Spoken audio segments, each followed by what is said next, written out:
அனைவருக்கும் வணக்கம். நான் உங்கள் தம்பிரான் ரிஷபானந்தர். அன்பர்களே, 21/8/2024 அருமையான ஆவணி மாதம் 5ஆம் நாள், அருமையான புதன்கிழமை. என் வாழ்க்கையிலேயே மறக்க முடியாத ஒரு நாள் என் தந்தையாரின் நினைவு நாள். உண்மையிலேயே தந்தை இல்லாத போது தான் அதோட வலியும் வேதனையும் புரிகிறது. சிங்கம் என்றால் அது என் தந்தை தான். அது என்னால் மறக்கவே முடியாது. எல்லாருக்குமே அவங்க அப்பா ஹீரோ. இது மறக்க முடியாத உண்மை. நான் ஏற்கனவே கூட ஒரு வீடியோவில் அதை பற்றி பேசியிருந்தேன். ஒரு தாய் இல்லாத இடத்த ஒரு மனைவி வந்து நிரப்பிட முடியும். தாய் வந்து நம்ம சின்ன வயசில் நமக்கு எல்லாம் நம்மளை க்ளீன் பண்ணி சுத்தம் பண்ணி எல்லாம் இதே மாதிரி முடியாமல் படுத்துட்டிங்கன்னா நாளைக்கு மனைவி வந்து இந்த வேலைலாம் செஞ்சுருவாங்க. ஒரு பெண் பிள்ளையை பெற்றுவிட்டீர்கள் என்றால் நீங்கள் வந்து 3 தாயை அடைகிறீர்கள். உங்கள் அம்மா, உங்கள் மனைவி, உங்கள் குழந்தை. இதை 3 பேர் சேர்ந்து உங்களை அருமையாக பார்த்துக்குவாங்க. ஆனால் ஒரு தந்தையாருடைய இடத்த நிரப்புறதுக்கு மட்டும் இன்னொரு ஆணால் முடியவே முடியாது. எப்பேற்பட்ட பாசக்கார நண்பனாக இருந்தாலும் சரி, தந்தையாரின் இடத்தை அவனால் பூர்த்தி செய்ய முடியாது. என் தந்தையார் இருந்த பொழுது நானும் என் தந்தையாரும் பெருசாக பேசிக்கிட்டது கூட கிடையாது. ஏன்னா நம்ம வாழ்க்கையில் ரொம்ப வேதனைப்பட்டுக்கிட்டு இருந்த காலம், ராகு நம்மளை போட்டு புழிஞ்சிக்கிட்டு இருந்த காலம் அந்த காலம். நிறைய உடல் நலம் இல்லாமல் இருந்தார். நிறைய கடன் வாங்கி நிறைய செலவு பண்ணியிருக்கேன். அவர் கூட நான் நிறைய பேசினதில்லை. ஏன்னா என் கூட அவர் நிறைய பேசினதில்லை. நாங்கள் 2 பேரும் ஒரு தாமரை இலை தண்ணீர் மாதிரியே வாழ்ந்துட்டு வந்துட்டோம். ஆனால் இன்றைக்கி வந்து எனக்கு ஒரே ஒரு ஃபீல் தான். நான் இன்றைக்கி ஒரு நல்ல ஒரு நிலைமையில் இருக்கேன். அதை பார்க்குறக்கு எங்கள் அப்பா உயிரோடு இல்லை. நான் கஷ்டப்படும் போது எங்கள் அப்பா என் கூட இருந்தார். எனக்காக வந்து எவ்வளவோ நான் முன்னுக்கு வரணும்னு ஆசைப்பட்டார். அவர் என்கிட்ட பேசுனது இல்லையே தவிர என்னை பற்றி நிறைய பேர்கிட்ட போய் பேசியிருக்காரு. ஒரு மிகப்பெரிய பலம், ஒரு மிகப்பெரிய யானை பலம். என் தந்தையார் நடக்க முடியாமல் இருந்தபோது கூட அவரை நம்பி நான் எல்லாத்தையும் விட்டுட்டு நான் போயிருக்கேன். ஏன்னா என் தந்தையார் இருக்கிறார் அப்படிங்கிற ஒரு மிகப்பெரிய ஒரு பலம், ஒரு 100 யானைக்கு சமம் அந்த பலம். ஆனால் இன்றைக்கி வந்து அந்த பலம் வந்து வரமாட்டேங்குது. அடிக்கடி எங்கள் அப்பா கிட்ட நான் ஒரு 18 வயசு இருக்கும்போது நான் கேள்வி கேட்பேன். என்ன எதுக்கே பெற்றுக்கிட்டேன்? உனக்கே வசதி இல்லை, நீ எதுக்கு என்னை இப்போ பிள்ளைய பெற்றுக்கிட்டேன்? ஒரு நல்ல வீட்டில் போய் பிறந்திருந்தாலும் நான் எதாவது பண்ணி எதாவது படித்து எதாவது ஒன்று ஆயிருப்பேன்ல. அப்படிலாம் நான் ரொம்ப கோவணமாக ஹார்ஸாக பேசின காலங்கள்லாம் உண்டு. நம்ம ஒன்றும் ராமகிருஷ்ண பரமஹம்சர் மாதிரி மென்மையாலாம் வந்துடல. ரொம்ப வன் தொண்டனாக தான் வந்திருக்கேன். அப்போ எங்கள் அப்பா சொல்லுவார், ஒரு நாள் நீ வந்து தந்தையாராக மாறுவ மகனே, அன்னைக்கு தெரியும் அந்த வலியும் வேதனையும் அப்படின்னு. அது வந்து ஒரு தந்தையாராக ஆனதுக்கப்புறம் தான் அதில் எத்தனை டிஃபிகல்ட் இருக்குது அப்படிங்கிற விஷயம். 3 பெண் பிள்ளைகள் எங்கள் அப்பாவோட கூட பிறந்தவங்க. 2 அக்கா, ஒரு தங்கச்சி. எங்கள் தாத்தா கிடையாது. எங்கள் அப்பாவோட இளம் வயதிலேயே எங்கள் தாத்தா மறைஞ்சிட்றாரு. எங்கள் பாட்டி, எங்கள் அத்தைங்க 3 பேர். இவங்க 3 பேர்த்துக்கும் கல்யாணம் பண்ணி கொடுத்து, அவர் வந்து எங்கள் அம்மாவை கல்யாணம் பண்ணி எங்கள் அக்காவுக்கு கல்யாணம் பண்ணி வச்சு என்னை பெற்று வளர்த்து இத்தனை சிரமம் ஒரு தனி மனிதன் பட்டிருக்கிறாருன்னா அது சாதாரணப்பட்ட விஷயம் இல்லை. உண்மையிலேயே என் தந்தையார் மிகப்பெரிய ஒரு ஆன்மா. அதை நான் எப்படி சொல்கிறதுனே எனக்கு வார்த்தைகளே வரல. என் தந்தையாரின் நினைவு நாளில் அவர் பொற்பாதம் பணிந்து போற்றுகிறேன். நீங்களாவது உங்கள் தாய் தந்தையர் உயிரோடு இருந்தால் அவர்களை மதியுங்கள். ஏன்னா அவங்க இல்லாதப்போ நீங்கள் என்ன சொன்னீங்கனாலும் அது வேஸ்ட். இப்போ வந்து இன்றைக்கி இந்த தேதியில் வந்து நான் பல ஆசிரமங்களில் சாப்பாடு போடுறேன். நான் வந்து பல ஆதரவற்றவர்களுக்கு நிறைய பண்ண போகிறேன். பணம் கொடுக்குறேன், சாப்பாடு போடுறேன், என்னென்னமோ பண்ணுவேன். ஆனால் என்ன பண்ணாலும் அன்றைக்கி வந்து ஒரு தட்டில் சாப்பாடு எடுத்து போய் எங்கள் அப்பாட்ட நீட்டுற மாதிரி வரவே வராதில்ல. இல்லை, எங்கள் அப்பா வந்து எனக்கு சின்ன வயசில் ஊட்டி விட்டா மாதிரி ஒரு வாய் சாப்பிடுங்க, நான் தூங்கிட்டு இருப்பேன். தூங்கிட்டு இருக்கும்போது எழுப்பி என்னை சாப்பிட வச்சு தான் தூங்க வைப்பார். வெறும் வயிற்றோட படுக்க வைக்கக்கூடாதுன்னு எனக்கு அப்படியே ஊட்டுவார். சாப்பாடை சாப்பிட்றா அப்படின்னு ஊட்டுவார். சின்ன வயசில் அந்த கோட்டையில் பார்த்திங்கன்னா, அந்த கோட்டைங்கிறது வந்து பனைமரத்து ஓலை. அந்த பனைமரத்து ஓலையில் தான் கறியெல்லாம் கட்டி எடுத்துகிட்டு வருவாங்க. வந்து அதை எடுத்து எங்கள் அப்பாவை தனியாக வறுத்து என்னை உட்கார வச்சு ஊட்டி, இனி எந்த பிறவிலையும் அது நடக்குமான்னு எனக்கு தெரியல. அதனால் உங்கள் தாய் தந்தையர் இருந்தால் தயவுசெய்து அவர்களை மகிழ்ச்சியோடு பார்த்து கொள்ளுங்கள். எந்த இடத்துலையும் அவங்கள நீங்கள் உதாசீனப்படுத்தாதீங்க. ஏன்னா நிச்சயமாக ஒரு நாள் நீங்கள் அவங்க இல்லைன்னு ஃபீல் பண்ணுவீங்க. வாங்க, திதி யோகம் கரணம், நாள் நட்சத்திரம் என்ன சொல்கிறது பஞ்சாங்கம் பார்ப்போம். இரவு 8:39 வரைக்கும் தோதியை திதி, அதன் பின்பு திருதியை திதி. காலை 6:23 வரைக்கும் சதயம், அதன் பின்பு பூரட்டாய நட்சத்திரம் நிறைவு பெறுகிறது.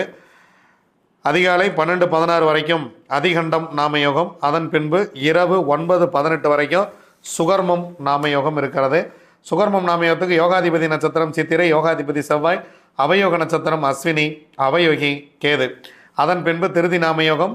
திருதி நாமயோகத்துக்கு யோகாதிபதி நட்சத்திரம் சுவாதி, யோகாதிபதி ராகு, அவயோக நட்சத்திரம் பரணி, அவயோகி சுக்கிரன். காலை 9:50 வரைக்கும் தைத்துளை கரணம் சுக்கிரன், அதன் பின்பு இரவு 8:39 வரைக்கும் கரசை கரணம் சந்திரன், அதன் பின்பு வணிசை கரணம் சூரியன். கும்பம் பூரட்டாதிக்கு நீங்கள் கோபூஜை பண்ணணும் அப்படின்னா நீங்கள் பசுமடத்தை கூப்பிட்டு முன்னாடியே புக் பண்ணிவிட்டு காலையில் போய் முத்துக்குமார சுவாமி ஜீவசமாதியில் வணங்கிட்டு 11 பசுமாட்டுக்கு தீவனம் கொடுத்து ஒரு கோபூஜை செய்து கொள்ளுங்கள். வாழ்க்கை மிக மிக சிறப்பாக இருக்கும். ஏன்னா கும்பம் பூரட்டாதி மிக கடுமையான கர்ம நட்சத்திரம். அதை பல இடங்களில் நம்ம பதிவு பண்ணிக்கிட்டு இருக்கோம். இதிலிருந்து நீங்கள் விடைபெற வேண்டுமெனில், இதிலிருந்து நீங்கள் விடுபட வேண்டுமெனில் உணவும் கோபூஜையும் சிறப்பாக செய்யுங்கள். கோமடத்தில் கோபூஜை ஏற்பாடு செய்யப்பட்டிருக்கிறது. ஆனால் நீங்கள் இண்டிவிஜுவலாக கூப்பிட்டு சொன்னீங்கன்னா மட்டும்தான் அவங்களுக்கு உண்டான பூஜை சாமான்களை வாங்கி வைப்பார்கள். கடைசி நேரத்தில் அவங்கள எதுவும் தொந்தரவு பண்ணாதீங்க. வாங்க 27 நட்சத்திரங்களுக்கு உண்டான பஞ்சபக்ஷி ராசி பலன்கள் எப்படி இருக்கிறது அப்படிங்கிறத பார்க்கலாம்.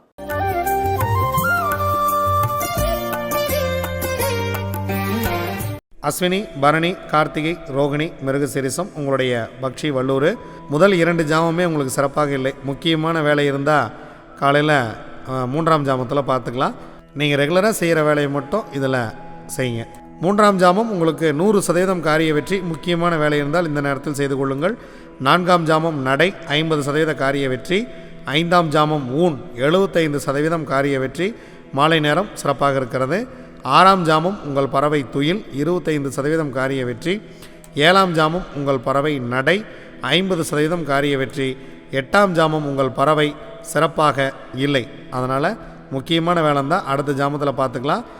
9ஆம் ஜாமம் அரசு 100% காரிய வெற்றி. 10ஆம் ஜாமம் உங்கள் பறவை ஊன் 75% காரிய வெற்றி.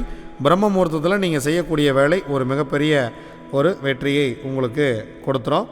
திருவாதிரை, புனர்பூசம், பூசம், ஆயில்யம், மகம், பூரம் உங்களுடைய பக்ஷி ஆந்தை. முதல் ஜாமம் சிறப்பாக இருக்கிறது. பொன்னான காலை வேலை அரசு வேலையில் துவங்குகிறது. இந்த நாள் சிறப்பாக துவங்குங்கள். 2ஆம் ஜாமம் நடை 50% வெற்றி. 3ஆம் ஜாமம் ஊன் 75% வெற்றி. மதிய நேரம் உங்களுக்கு சிறப்பாக இல்லை. 4ஆம் ஜாமம் உங்கள் பறவை சிறப்பாக இல்லை. 5ஆம் ஜாமம் துயில் 25% காரிய வெற்றி. 6ஆம் ஜாமம் உங்கள் பறவை ஊன் 75% காரிய வெற்றி. 7ஆம் ஜாமம் உங்கள் பறவை துயில் 25% காரிய வெற்றி. 8ஆம் ஜாமம் உங்கள் பறவை நடை 50% காரிய வெற்றி. 9ஆம் ஜாமம் உங்களுக்கு சிறப்பாக இல்லை. நீங்கள் ஏதேனும் தூங்குவதாக இருந்தால் பிரம்ம முகூர்த்தத்தில் தூங்குங்கள். இந்த ஏர்லியராக கிளம்பணும் அப்படின்னு நினச்சிங்கன்னா நீங்கள் 10ஆம் ஜாமத்தில் கிளம்புங்க. உங்கள் பறவை அரசில் இருக்கிறது சிறப்பான ஒரு விஷயத்தை உங்களுக்கு இது கொடுத்துரும். உத்திரம், அஸ்தம், சித்திரை, சுவாதி, விசாகம் உங்களுடைய பக்ஷி காகம். முதல் ஜாமம் ஊன் 75% காரிய வெற்றி. அடுத்த 2 ஜாமம் உங்களுக்கு சிறப்பாக இல்லை. முக்கியமான வேலைகள் இருந்தால் மதிய நேரத்தில் பார்த்து கொள்ளலாம். 4ஆம் ஜாமம் உங்களுடைய பறவை 100% காரிய வெற்றி. அரசு வேலையில் இருக்குது. முக்கியமான வேலை இருந்தால் இந்த நேரத்தில் செய்து கொள்ளுங்கள். 5ஆம் ஜாமம் உங்களுடைய பறவை நடை 50% வெற்றி. 6ஆம் ஜாமம் அரசு 100% காரிய வெற்றி. முக்கியமான எந்த வேலையாக இருந்தாலும் இதில் துவங்குங்கள். 7ஆம் ஜாமம் ஊன் 75% வெற்றி. 8ஆம் ஜாமம் துயில் 25% வெற்றி. 9ஆம் ஜாமம் நடை 50% வெற்றி. பிரம்ம முகூர்த்தம் சிறப்பாக இல்லை. நீங்கள் முக்கியமான வேலை இருந்தது அப்படின்னா வியாழக்கிழமை அன்னைக்கு காலையில் நம்ம பார்த்துக்கலாம். ஸோ பிரம்ம முகூர்த்தத்தில் முக்கியமான வேலை எதுவும் செய்ய வேண்டாம். அனுஷம், கேட்டை, மூலம், பூராடம், உத்திராடம் உங்களுடைய பக்ஷி கோழி. முதல் ஜாமம் துயில் 25% மட்டுமே காரிய வெற்றி. 2ஆம் ஜாமம் அரசு 100% காரிய வெற்றி. நீங்கள் எடுக்கக்கூடிய காரியம் உங்களுக்கு ஒரு மிகப்பெரிய ஒரு வெற்றியை கொடுத்துவிடும். முக்கியமான வேலை இருந்தால் இந்த நேரத்தில் துவங்குங்கள். 3ஆம் ஜாமம் நடை 50% வெற்றி. 4ஆம் ஜாமம் ஊன் உங்களுக்கு 75% வெற்றி. 5ஆம் ஜாமம் 6ஆம் ஜாமம் இரண்டுமே சிறப்பாக இல்லை. முக்கியமான வேலை எதாக இருந்தால் அடுத்த ஜாமத்தில் பார்த்துக்கலாம். மிக மிக முக்கியமான விஷயங்களை இந்த நேரத்தில் தவிர்த்து விடுங்கள். 7ஆம் ஜாமம் உங்கள் பறவை அரசில் இருக்கிறது 100% காரிய வெற்றி. 8ஆம் ஜாமம் ஊன் 75% காரிய வெற்றி. 9ஆம் ஜாமம் துயில் 25% காரிய வெற்றி. 10ஆம் ஜாமம் 50% காரிய வெற்றி. பிரம்ம முகூர்த்தத்தில் நீங்கள் செய்யக்கூடிய காரியம் உங்களுக்கு 50% மட்டுமே வெற்றியை கொடுக்கும். திருவோணம், அவிட்டம், சதயம், பூரட்டாதி, உத்திரட்டாதி, ரேவதி உங்களுடைய பக்ஷி மயில். தேய்பிறை புதன்கிழமை படுபட்சி. அதனால் முக்கியமான வேலை இருந்தால் வியாழக்கிழமை அன்னைக்கு பார்த்துக்கலாம். அன்றாட வேலைகளை இன்று செய்யுங்கள். புதன்கிழமை அன்றாட வேலைகளை செய்யுங்கள். முக்கியமான நபர்களை சந்திப்பது, முக்கியமான ஏதோ ஒரு முடிவெடுப்பது, முக்கியமான பிரச்சனைகளை பேசுவது எதுவாக இருந்தாலும் வியாழக்கிழமை பார்த்து கொள்ளலாம். புதன்கிழமை நீங்கள் ரெகுலராக அன்றாடம் செய்யக்கூடிய வேலைகளை மட்டும் தொடர்ந்து செய்யுங்கள். இறை வழிபாட்டை மேற்கொள்ளுங்கள். இது வரைக்கும் 27 நட்சத்திரங்களுக்கு உண்டான பஞ்சபட்சி ராசி பலன்கள் எப்படி இருந்துன்னு பார்த்தோம். வாங்க வியாழக்கிழமை குருநாள் எப்படி இருக்கிறது அப்படின்னு பார்ப்போம். நாம் தொடர்ந்து பயணிப்போம். நன்றி, வணக்கம். நான் உங்கள் தம்பிரான் ரிஷபானந்தர்.